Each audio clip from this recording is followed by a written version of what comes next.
All right, distinguished guests, I want to show you a couple other options that you can use Destiny Discover for. Yes, you know that you can use it to put books on hold, but did you know that we have ebooks? I just keep moving my screen and irritating you.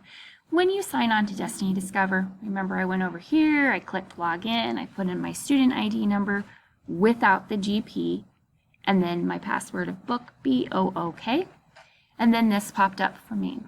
Now I'm going to scroll down to the bottom and I see ebooks. Oh, this is going to get exciting.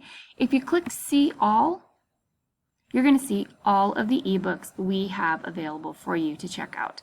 We have some nonfiction. We have an Iron Man. I don't even have that one in the library. Some Search for Bigfoot. Hello. Some trains. Alice in Wonderland. The Adventures of Huckleberry Finn. It's very easy for you to be able to check these out. You click the checkout button and it's due October 5th. And then after that, I can click open and look at my blank screen. But sometimes, remember, as I've said, this can be a slow process. And there it is. It's opening for me. Slowly, ever so slowly. Ever so slowly. Okay, I paused it for a moment while it did its thing. So now you can I'm in online mode, and you can use this over here to turn the pages. I'm not going to make you wait for every single one. And then when you're done, just click this button up here and hit close book. And that's it.